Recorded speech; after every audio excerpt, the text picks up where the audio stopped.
तो भाई लोग कैसे हो। आज मैं आप लोग के लिए नागराज और सुपर कमांडो ध्रुव की स्टोरी लेके आया हूँ, प्रलय। चलिए कहानी स्टार्ट करते हैं। हर वस्तु की तरह संसार के भी जन्म के समय ही उसके विनाश का दिन भी तय हो गया था। इस दौरान कई भयंकर आपदाएं आई और कई युद्ध हुए, लेकिन संसार हर बार बच गया।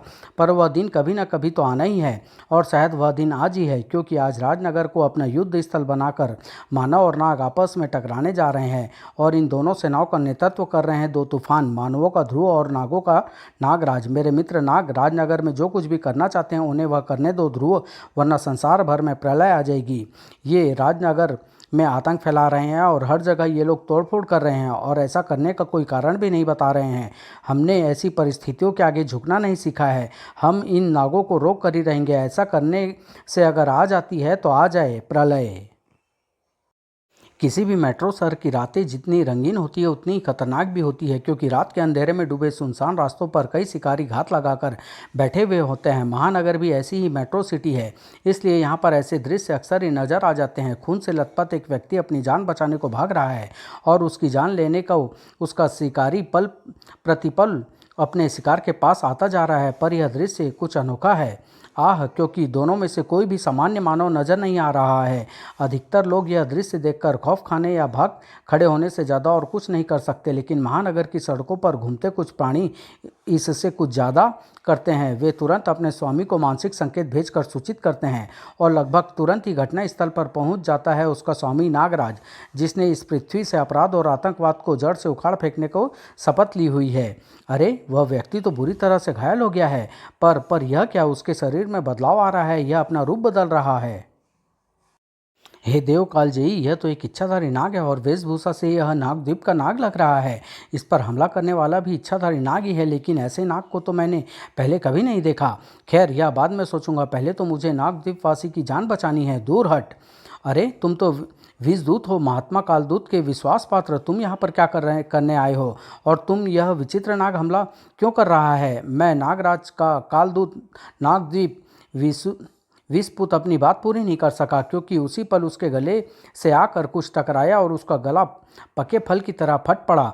ओह, विषपुत मुझे कुछ बता पाने से पहले ही शहीद हो गया। अब उसके अधूरे जवाब को पूरा करेगा उसका कातिल, यह विचित्र सर्प। मैं इसको भागने नहीं दूंगा। परंतु इसको काबू में कर पाना इतना आसान नहीं लगता। विस्पुत जैसे शक्तिशाली इच्छाधारी नाग को इसने जिस आसानी से खत्म कर दिया, वह कोई विलक्षण नाग ही कर सकता है। अभी तक तो मैं यह भी नहीं समझ पाया कि इसने आखिरकार विस्पुत को मारा कैसे। इसने बहुत जल्दी काबू में करना पड़ेगा। पहला वार नागराज ने ही किया, लेकिन दूसरा वार कर पाने का मौका उसे मिल नहीं पाया। तेरी शक्ति के विषय में मैं जानता हूँ नागराज, पर तू मानव और मैं विषास्व हूँ, यानी विषाक्त अश्वनाग। शारीरिक शक्ति में एक मानव अश्व की बराबरी कभी नहीं कर सकता, और मेरी दूसरी शक्तियों के बारे में तो तूने कभी सुना ही नहीं होगा। ले, खा मेरे वार और चिल्ला। ओह, यह मेरे शरीर से जहर की पोटलियाँ छोड़ता है। ओह, यह अपने शरीर से जहर की पोटलियाँ छोड़ता है, लेकिन इसके जहर से मुझे कोई तकलीफ नहीं होनी। आह, इस जहर ने तो मुझे भी जला दिया। पर कैसे? सोचता रह नागराज, सोचता रह, शायद मरने से पहले तुझे कुछ समझ में आ जाए। इतना तो समझ में आ गया है विषाक्त की विषपुत को तूने कैसे मारा था, लेकिन अभी तक यह जानना बाकी है कि विषपुत को तूने क्यों मारा। अब या तो मुझे अपने आप यह राज बता दे, या फिर मौत को की दुनिया की देखने के लिए तैयार हो जा। यह भी एक नाग है, इसलिए इसको काबू में करने के लिए मुझे विष फूंकार का अधिक मात्रा में प्रयोग करना होगा। वैसे तो एक आम आदमी इतनी मात्रा में मर जाता है, लेकिन अरे, यह तो मर गया। आश्चर्य, ऐसा सर्प जिसका जहर मुस्तक को जला देकर इतनी सी विष फूंकार से कैसे मर गया? बात जितनी दिखती है उससे कहीं ज़्यादा गहरी है। जरूर नागद्वीप या महात्मा कालदूत पर कोई मुसीबत आई है, जिसके बारे में मुझे बताने विस्पुत यहाँ पर आया था, लेकिन उसको इस विचित्र सांप विश्वासव ने मार डाला। पर क्यों? इन सवालों का जवाब जानने के लिए मुझे नागद्वीप जाना ही होगा, पर वहाँ जाने से पहले मुझे अपने दुश्मन की ताकत को समझ लेना चाहिए। नागद्वीप में आई समस्या फिलहाल उतनी गंभीर नहीं थी जितनी नागराज समझ रहा था। अजीब परेशानी है। इतने दिनों से हम इस वृद्ध के होश में आने की प्रतीक्षा कर रहे थे, ताकि हमको अपने बारे में और नागराज से अपने संबंध के बारे में कुछ बता सके। और अब जब यह होश में आया है तो अपनी याददाश्त खो बैठा है। हमारे पास यही एक रास्ता बचा था कि इसकी पहचान के लिए हम नागराज को यहाँ बुला लें, क्योंकि बेहोश होने से पहले इसने नागराज का नाम और एक पता बताया था। इसलिए मैंने विषपूत को उसे पते पर भेजा था ताकि वह नागराज का मेरा संदेश दे सके। पर अब तक न तो विषपूत वापस आया है और न ही उसने कोई मानसिक संकेत भेजा है। मुझे तो अब चिंता हो रही है। महात्मा कालदूत को खतरे का गलत आभास नहीं हो रहा था, क्योंकि खतरा नागदीप के सिर पर मंडरा रहा था। हमारी किस्मत अच्छी थी विषधर, जो हमको इस बात की भनक लग गई कि कालदूत एक नाग मानव को नागराज को बुलाने के लिए भेज रहा है। खबर मिलते ही मैंने अपने एक वफादार को उस नाग मानव को खत्म करने के लिए भेज दिया था ताकि यह खबर नागराज तक ना पहुंच सके। ठीक किया आपने, वरना अगर नागराज यहाँ पर आ जाता तो हमारी योजना खटाई में पड़ जाती। लेकिन अब तक तो आपके विश्वास पात्र को काम खत्म करके यहाँ पर आ जाना चाहिए था। हाँ, उसके अब तक वापस ना आने का सिर्फ एक ही मतलब हो सकता है कि विषाक्त खुद ही खत्म हो गया है, लेकिन वह नाग मानव अब तक वापस नहीं आया है, यानी वह भी खत्म कर दिया गया है। पर विषाक्त विश्वास्व को नागराज के अलावा और कोई मार नहीं सकता। जरूर नागराज विश्वास्व से टकरा चुका है, और अगर ऐसा है तो शायद नागराज यहाँ पर भी आता होगा। ओह, तब तो हमारी योजना कभी सफल नहीं हो सकती। हिम्मत मत हारो, बस इतना याद रखो कि अब हमको काम बहुत जल्दी करना है। तुम मुझे कालदूत की गुफा तक पहुंचा दो और फिर आज रात को ही कालदूत को खत्म करके तुमको नागद्वीप का सर्वा बना दिया जाएगा। सच, कालदूत के खत्म होने के बाद मुझे किसी का डर नहीं रह जाएगा। पर भूलना मत, कालदूत को खत्म भी किया जाएगा जब तुम पहले मेरा काम पूरा कर दोगे, याद रखना। नागराज नागद्वीप पर जाने से पहले स्थिति को अच्छी तरह समझ लेना चाहता था, और इसके लिए उसको कुछ सवालों के जवाब चाहिए थे जो उसको सिर्फ स्नेक पार्क के डायरेक्टर डॉक्टर करुणाकरण से ही मिल सकते थे। ऐसा अद्भुत नाग सिर्फ तुम ही नहीं, मैं भी पहली बार देख रहा हूँ। नागराज सांपों के जहर में मुख्यतः एल्केलाइड यानी क्षारीय तत्व होते हैं। ये तत्व जब किसी के खून में मिल जाते हैं तो इनके कारण दिल की धड़कन बंद हो जाती है। लेकिन इस इच्छाधारी सांप के अंदर जो जहर है उसमें मुख्यतः क्षारीय तत्व नहीं बल्कि अम्लीय यानी एसिडिक तत्व है, और क्षार तथा अम्ल एक दूसरे के शत्रु होते हैं। ओह, इसलिए शायद इसका जहर विषपूत के लिए घातक सिद्ध हुआ, परंतु मेरे शरीर में जहर की मात्रा अधिक थी, इसलिए मेरा जहर इसके लिए घातक सिद्ध नहीं हुआ। विषपूत ये कौन है? खैर छोड़ो, संक्षेप में इतना समझ लो, नागराज की इस नाग की शक्ति तुम्हारी शक्ति की काट है। अगर तुम्हारे शरीर में बह रहे जहर का पॉजिटिव मान लिया जाए तो इसका जहर नेगेटिव होगा, और सभी जानते हैं कि जब पॉजिटिव और नेगेटिव मिलते हैं तो चारों तरफ तबाही तबाही फैल जाती है, प्रलय आ जाती है। कहीं ऐसा तो नहीं कि इन नेगेटिव नागों ने नागद्वीप पर हमला किया हो और इसी कारण से महात्मा कालदूत ने विषपूत को भेजकर मुझे मदद मांगी हो। मुझे बिना एक पल भी खोए नागद्वीप पर पहुंचना होगा। लेकिन नागद्वीप पर मुसीबत टूट चुकी थी, और यह मुसीबत एक एक कदम बढ़ाते हुए महात्मा कालदूत की गुफा की तक आ पहुंची थी। महात्मा कालदूत एकाएक चौंक उठे। अरे, यह आवाज़ कैसी? कौन है वहाँ बाहर? मैं हूँ कालदूत। हालांकि हम सैकड़ों साल बाद मिल रहे हैं, फिर भी मुझे पूरा भरोसा है कि तुम मुझे अब तक भूले नहीं होगे। सच है ना कालदूत? विशाला, तू यहाँ पर? तू यहाँ तक कैसे पहुँच गई? तुम्हारे नागद्वीप में कई गद्दार नाग हैं कालदूत, उनमें से ही एक नाग तांत्रिक विषधर मुझसे टकरा गया। वह न जाने क्यों तुमसे बचकर कहीं सुरक्षित जगह पर छिपना चाहता था। उसी ने तुम्हारा जिक्र किया और मुझे खुद यहाँ तक ले आया। ओह, समझा, पर क्यों? ताकि मैं तुमको मार कर उसको नागद्वीप का सबसे शक्तिशाली नाग बना दूं। बस वो मूर्ख यह नहीं जानता कि तुमको शक्तिहीन करना तो संभव है पर मारना नहीं। चलो, इतना तो तुमको सैकड़ों वर्षों बाद भी याद है। लेकिन तुम्हारा यहाँ पर आने का मकसद क्या है? सैकड़ों वर्ष पहले हम साथ थे कालदूत। तुमने हमारी जाति के साथ धोखा किया, मेरे साथ धोखा किया, मेरी जाति के सर्पों को नष्ट कर दिया और वहाँ से मेरी एक कीमती चीज़ भी उठा लाए थे। मैं वही चीज़ वापस लेने आई हूँ। वह चीज़ तुम्हारी नहीं थी विशाला, और न ही तुम्हारे किसी काम की थी, और तुम्हारी जाति के सर्पों को नष्ट करके मुझे कोई खुशी नहीं हुई थी। लेकिन वे सर्प पृथ्वी से अन्य प्रजातियों का संहार करके खुद राजा बनना चाहते थे, इसलिए मुझे उनको मारना पड़ा। तुमको तुम्हारे एक सेवक के साथ मैंने सिर्फ इसलिए जिंदा छोड़ दिया था ताकि तुम्हारी जाति का विलुप्त प्रजातियों में गिनती ना हो। लेकिन अब मुझे लग रहा है कि तुमको जिंदा छोड़कर मैंने एक बड़ी गलती कर दी थी। तुम अभी भी अन्य प्राणियों के लिए खतरा हो। आज मैं विशाला नाम के खतरे को दूर करके ही रहूंगा। ले विशाला, संभाल मेरी विष फुंकार को। तुम भूल रहे हो कालदूत कि हमारी शक्तियाँ एक दूसरे की विपरीत शक्तियाँ हैं। तुम्हारी विष फुंकार को मेरी विष फुंकार निष्क्रिय कर देगी। लेकिन पिछले 150 सालों में मैंने साधना के द्वारा जो शक्तियाँ प्राप्त की है उसकी काट तुम्हारे पास भी नहीं है। ले मेरे विष अंगारे को झेल कर दिखा। कालदूत को विशाला से ऐसे खतरनाक हमले की आशा नहीं थी। उसने बचने की कोशिश तो करी लेकिन बच नहीं सका। 3 विष अंगार कालदूत के तीनों माथे पर आ चिपके और कालदूत के मुंहों से 3 चीख एक साथ उभरी। यह नर्क की अग्नि है कालदूत, यह तेरी सोचने समझने की क्षमता को पूरी तरह से जलाकर भस्म कर देगी और उसके बाद तू जिंदा तो रहेगा लेकिन मुर्दे से भी गई गुजरी स्थिति में रहेगा। हम अपनी साधना शक्ति से जल्दी ही इसकी काट को ढूंढ लेंगे दुष्ट। मैं तुमको उतनी देर का समय ही नहीं दूंगी कालदूत। कालदूत की गर्दनों पर शिकंजे कसने लगे और साथ ही साथ वेदाचार्य की बेचैनी भी बढ़ने लगी। मैं कौन हूँ यह तो मुझे भी याद नहीं और मुझे बचाने वाले वह महापुरुष कौन है यह मुझे पता नहीं, लेकिन इनकी शरीर तरंगों से मुझे यह स्पष्ट आभास हो रहा है कि यह पुरुष न्याय का रक्षक है और वह स्त्री दुष्ट। और इस वक्त पाप पुण्य पर भारी पड़ रहा है। मुझे इस महापुरुष की सहायता करनी होगी। विशाला की शरीर तरंगों को अपने मस्तिष्क में रडार की तरह पकड़ते वेदाचार्य विशाला की तरफ लपके और वेदाचार्य की तरफ से असावधान विशाला भारी हथौड़े सा एक घूसा खाकर पलट गई। इस व्यवधान ने कालदूत को बचाव करने का मौका दे दिया क्योंकि उसकी गर्दनों पर कसे शिकंजे अब खुल चुके थे। विशाला के अनुसार यह नर्क की अग्नि है, यानी इसको यज्ञ का अभिमंत्रित जल बुझा सकता है क्योंकि इस जल में देवों का आह्वान किया गया है। कालदूत को बचाने की प्रक्रिया में वेदाचार्य ने अपने आप को खतरे में डाल लिया था।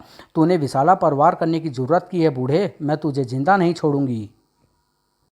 विशाला का करारा वार खाकर वेदाचार्य का मस्तिष्क अंधेरे की गहराइयों में डूबता चला गया और एक बार फिर आमने सामने खड़े हो गए कालदूत और विशाला। मैंने तेरी शक्तियों का सही मूल्यांकन नहीं किया था विशाला, तू पहले से भी अधिक शक्तिशाली और दुष्ट हो गई है। आज मैं तेरे जीवन को यहीं समाप्त कर दूंगा। विद्युत को भी मात कर देने वाली गति से लपका कालसर्पी और उसकी मजबूत कुंडली में कैद हो गई विशाला। यह मुझे अपनी कुंडली में कसकर पीस डालना चाहता है, लेकिन इसके ऐसा कर पाने से पहले ही मैं इसको अपने विष से गला डालूंगी। ऐसा कर पाने से पहले ही तेरी जीवन लीला समाप्त हो जाएगी। चिरचला अगर चल पाता तो विशाला को अवश्य ही चीर डालता। अरे यह क्या, यह तो तांत्रिक प्रहार था। कालदूत पर किसने यह प्रहार करने का साहस किया है? मैंने कालदूत। विषधर, तूने मेरे सामने आने की हिम्मत कैसे की? बुढ़ापे में तुम्हारी याददाश्त कमज़ोर हो रही है कालदूत। मैंने अभी अभी तुमको बताया था कि विषधर ही मुझे यहाँ तक लेकर आया है। दरअसल तुम्हारी गुफा के बाहर के सर्प सैनिकों को भी इसी ने मारा था और जैसा कि तुम देख सकते हो इसको अपने साथ लाना मेरे लिए काफ़ी काम आया। इसने मुझे इतना वक्त दे दिया है कि मैं अपने विष से गले तुम्हारे कालसर्पी को तोड़ सकूं। कालसर्पी तोड़कर तू हमको रोक नहीं सकती विशाला। तू कालदूत की तंत्र शक्तियों के सामने टिक नहीं सकती। मुझे ज़्यादा देर टिकने की ज़रूरत भी नहीं है कालदूत, क्योंकि मैंने तुझे मात देने का रास्ता ढूंढ लिया है। तेरी शक्तियों का राज है तुम तीनों की शक्ति का संयुक्त रूप में होना, और यह संयुक्त रूप तुम अपनी इच्छाधारी शक्ति से बनाए रखते हो। और अगर मैं तुम्हारी विपरीत इच्छाधारी शक्ति से तुम्हारी इच्छाधारी शक्ति को काट दूं तो तू 3 अलग अलग टुकड़ों में बढ़ जाएगा और 3 भाग होने से तेरी शक्ति भी 3 भागों में बढ़ जाएगी। और अब तुझे एक एक करके परास्त करने में मुझे कोई दिक्कत पेश नहीं आएगी। विशाला ने अपनी इस अप्रत्याशित योजना से कालदूत को मात दे दी थी। वाह, कमाल कर दिया आपने देवी विशाला, कालदूत को परास्त कर दिया। मुझे तो अपनी आंखों पर विश्वास नहीं हो रहा है। मैं आज से नागद्वीप का राजा हूँ, नागद्वीप का सबसे शक्तिशाली नाग। अभी नहीं विषधर, बिना मेरा काम पूरा किए तुम राजा नहीं बन सकते। आओ मेरे साथ, हम जिस चीज़ की तलाश में हैं उसको कालदूत जरूर गुफा के अंदर ही रखता होगा। विषधर के साथ साथ विशाला कालदूत की गुफा के अंदर बढ़ती चली गई, जहाँ तक पहले कभी कोई नहीं गया था। तब तक जब तक कि उसे वह चीज़ नहीं दिख गई जिसकी उसे तलाश थी। मिल गया, वह रहा अमर स्फटिक। यह क्या है देवी? ऐसी वस्तु तो मैंने पहले कभी नहीं देखी। यह कालदूत की शक्ति का स्रोत है विषधर। तुम्हें इसी को लेकर अंडमान स्थित मेरी बलि बेदी पर रख कर आना है, क्योंकि इस स्फटिक को सिर्फ वहीं पर सुरक्षित रखा जा सकता है। अब जल्दी करो, अगर कोई नाग कालदूत से मिलने आ गया तो मामला गड़बड़ हो जाएगा। अपनी महान शक्तियों के बावजूद भी मैं पूरे नागद्वीप से एक साथ निपट नहीं सकती। अब यह स्फटिक उठाओ और यहाँ से निकल लो। नागद्वीप से बाहर निकलने तक विशाला और विषधर के सामने कोई अवरोध नहीं आया अब तुम यह स्फटिक लेकर तुरंत ही गुफा की तरफ रवाना हो जाओ। विषधर, वक्त बहुत कम है। मैं निकल जाऊं अकेला? आप मेरे साथ नहीं आ रही हैं? नहीं, मुझे यहीं पर रुकना होगा, क्योंकि अगर नागराज यहाँ तक पहुँच गया तो उसको नागद्वीप पहुँचकर कालदूत से मिलने से रोकना होगा, वरना हमारी सारी योजना चौपट हो सकती है। अब जाओ। योजना? इसकी योजना क्या है? जाने दो, अगर पूछा तो कहीं क्रोध में यह मुझे ही ना मार डाले। विशाला की योजना से अनजान विषधर अपनी तंत्र शक्ति से अंडमान की तरफ रवाना हो गया, पर उसकी बदकिस्मती से नागद्वीप से अंडमान जाने का सबसे छोटा रास्ता राजनगर होकर ही जाता है, और राजनगर में घुसने के बाद और निकलने से पहले हर अपराधी को एक चट्टान से टकराना पड़ता है, एक ऐसी अड़िग चट्टान से जिसको आज तक अपराध की एक भी लहर पार नहीं कर पाई, और वह चट्टान है सुपर कमांडो ध्रुव। राजनगर के सुनसान तटों से आज कल काफ़ी तस्करी हो रही है, और 80 किलोमीटर लंबे तट पर कोई एक साथ नज़र नहीं रख सकता। इसलिए मेरी कमांडो फोर्स ने राजनगर के सुनसान हिस्सों में 1-1 किलोमीटर की दूरी पर इलेक्ट्रॉनिक सेंसर लगा दिए हैं, जो स्टीमर या जहाज़ जैसी किसी भी चीज़ के तट से नज़दीक आते ही सिग्नल भेजने शुरू कर देंगे। अभी आ रहे हैं ऐसे ही सिग्नल, यह बता रहे हैं कि कोई शिप सेंसर नंबर 33 और 34 के बीच आकर रुकी है। अब समस्या सिर्फ एक ही है, तट का वह हिस्सा यहाँ से लगभग 6 किलोमीटर दूर है। अगर मुझे 2 मिनट से ज़्यादा का वक्त लगा तो शायद शिकार मेरे हाथ से निकल जाएगा। मुझे शॉर्टकट से जाना होगा, तभी मैं वक्त पर पहुँच पाऊँगा। ध्रुव ने अनोखे शॉर्टकट से राजनगर तट के एक खास सुनसान हिस्से की तरफ बढ़ रहा था, लेकिन वह खास हिस्सा अब सुनसान नहीं था। वेलकम रॉड्स, कितना माल लाए हो आज? 2000 पीस, 500 रुपये एक पीस का भाव है। मंजूर है, माल उतारो। लेकिन माल उतार पाने से पहले ही सन्नाटे में एक धड़धड़ाहट गूंज उठी। कोई आ रहा है चूरू? मोटरसाइकिल की आवाज़ है। ज़्यादा से ज़्यादा 2 पुलिस वाले होंगे। घबराता क्यों है? दो से तो निपट ही लेंगे। 2 नहीं, सिर्फ एक ही होगा चूरू। ध्यान से सुन, ये एक खास मोटरसाइकिल की आवाज़ है। सुपर कमांडो ध्रुव आ रहा है। सुपर कमीना बोल, अब जमा हुआ क्यों है? भागने के लिए दोनों तस्कर तैयार तो हुए, लेकिन दिल में वे दोनों ही यह जानते थे कि वे भाग नहीं पाएंगे। पर इससे जहाज में बैठे तस्कर सावधान हो गए थे। ओह, ग्राहक तो पिट गए, लेकिन दुकानदार भाग रहा है। पर मैं बगैर यह देखे इनको जाने नहीं दूंगा कि आखिर ये बेचने क्या आए थे। AK-47 RDX और या फिर हीरोइन। एस्केलेटर के पूरे घुमाव ने ध्रुव को हवा में उछालकर ठीक अपने लक्ष्य पर जा गिराया। नहीं, मुझे मत मानना, मैं तो एक मामूली इंजन मैन हूँ, स्मगलर नहीं। तो बताओ, क्या लेकर आए हो इस जहाज पर? नशीली चीज़ें या विस्फोटक? दोनों में से कुछ भी नहीं। हम लेकर आए थे मछलियाँ की तस्करी। हाँ, पर ये मामूली मछलियाँ नहीं है, ये पिरान्हा मछलियाँ हैं। ज़्यादातर दक्षिणी अफ्रीका के समुद्र में मिलती है। ये खुंद की गंध से आकर्षित होती है और भैंसे जितने बड़े प्राणी के पूरे मांस को कुछ मिनटों में ही चट कर सकती है। आजकल अपराध जगत में इनकी मांग बहुत बढ़ रही है। माफिया गैंग इनका इस्तेमाल अपने शिकारों की लाशों को चट करवाने में कर रहे हैं, क्योंकि दुनिया भर का कानून तब तक किसी हत्या को साबित नहीं कर सकता जब तक लाश न मिले। और लाश मिलेगी कैसे जब मांस को तो पिरान्हा चट कर जाए और हड्डियों को चूरा बना दिया जाए। ओह, राजनगर में कई लापता व्यक्तियों के न मिलने का एक कारण यह भी हो सकता है।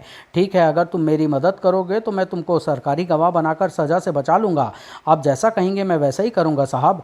वेरी गुड, अब जहाज़ को किनारे ले। अरे, यह क्या है? तुम्हारा कोई आदमी है क्या? हमारा आदमी नहीं तो, पर ये तो पानी पे चल रहा है। कुछ गड़बड़ है। जहाज़ को इसके पास ले चलो और इसको रोकने की कोशिश करो। विषधर का ध्यान जहाज़ की तरफ नहीं था। यहाँ तक आने में मैं अपनी काफ़ी तंत्र शक्ति खर्च कर चुका हूँ, पर अब ज़मीन पर बिना तंत्र शक्ति के काम चल जाएगा। तट पर एक गाड़ी खड़ी दिख रही है। इसको कब्जे में करके मैं इसके जरिए ही ज़मीन को पार करके बंगाल की खाड़ी तक पहुंच जाऊंगा, और फिर विशाला की गुफा तक पहुंचना मामूली काम है। फिलहाल तो विषधर के लिए अरब सागर को पार करना ही मुश्किल होने वाला था। अरे यह क्या, यह जलयान मेरा रास्ता क्यों रोकना चाहता है? मेरे रास्ते से हट जा लड़के। अपनी आयु की रेखा को बीच में ही क्यों काट देना चाहता है? हट जाऊंगा, लेकिन यह जानने के बाद कि तुम कौन हो और कहाँ जा रहे हो, और तुम्हारे हाथ में यह क्या है। मेरे बाएं हाथ में क्या है यह जानने की तुझे कोई ज़रूरत नहीं है लड़के, क्योंकि मेरे दाएं हाथ में तेरी मौत है। ओह, यह तो कोई तांत्रिक लगता है, और अपने मंत्र दंड से यह मुझ पर घातक वार कर रहा है। और अब मैं इस जलयान को ही तोड़। अरे, यह मैं क्या मूर्खता कर रहा हूँ? अगर मैं इस जलयान को अपने कब्जे में ले लूँ तो मैं इसके द्वारा ही अंडमान द्वीप समूह तक पहुँच सकता हूँ, और ऐसा करने से मैं भूमि पर आने वाली रुकावटों से भी बच जाऊँगा। मैं अभी इस लड़के को ख़त्म कर देता हूँ। वैसे भी मेरे पास अब बहुत थोड़ी सी तंत्र शक्ति बची है। इस जलियान को हथियाने से मैं और तंत्र शक्ति खर्च करने से बच जाऊंगा। ध्रुव को विषधर की शक्तियों का अंदाजा नहीं था और जब तक उसको यह अंदाजा लग पाता तब तक बहुत देर हो चुकी थी। आह, यह तो सचमुच में तंत्र शक्ति से वार कर रहा है, ठीक वैसे ही जैसे कुछ वर्षों पहले चंडकाल ने मुझ पर किए थे और मैंने उसके मंत्र दंड को उसके हाथों से गिराकर उस पर काबू पाया था। इन तांत्रिक महाशय पर भी वही तरकीब आजमानी पड़ेगी। विषधर के ही तांत्रिक वार से टूटे लकड़ी के टुकड़े ने विषधर को अपनी मंत्र दंड गिराने पर मजबूर कर दिया और अगले ही पल मंत्र दंड समुद्र में जा गिरा। ध्रुव की इस अप्रत्याशित हरकत ने विषधर को क्रोध से पागल कर दिया। तूने मेरा मंत्र दंड समुद्र में फेंक दिया, मेरे शरीर को घायल करके मेरा लहू बहाया। अब तू जिंदा नहीं बचेगा। देख तांत्रिक विषधर की शक्ति को, आंख फाड़ कर देख, क्योंकि अब तेरी आंखें कभी बंद नहीं होगी। खुली आंखें लेकर मरेगा तू। आह, ये रस्सियाँ तो मेरे बदन पर कसती ही जा रही है, मेरा दम घुट रहा है और तंत्र शक्ति से युक्त इन मामूली बंधनों को मैं तोड़ भी नहीं पा रहा हूँ। अगर कुछ ही पलों के अंदर कोई रास्ता न सूझा तो ओह, ये मछलियाँ शायद मेरी मदद कर सकें। ध्रुव ने पहले तो अपने आजाद पैरों की मदद से पिरान्हा मछलियों से भरे दोनों कंटेनरों को समुद्र में पलट दिया और फिर विषधर के कुछ समझ पाने से पहले ही ध्रुव के सिर की एक जोरदार टक्कर से विषधर पानी के अंदर था, पिरान्हा मछलियों के बीच में, और जो उसकी कलाई से बहते खून की गंध से आकर्षित होकर उसका मांस नोच खाने को बेताब हो रही थी। विषधर तड़प उठा। उसने अपनी पूरी तंत्र शक्ति को पिरान्हा के हमले से बचने में झोंक दिया और ध्रुव को बांधने वाली रस्सियों में से तांत्रिक असर खत्म हो गया।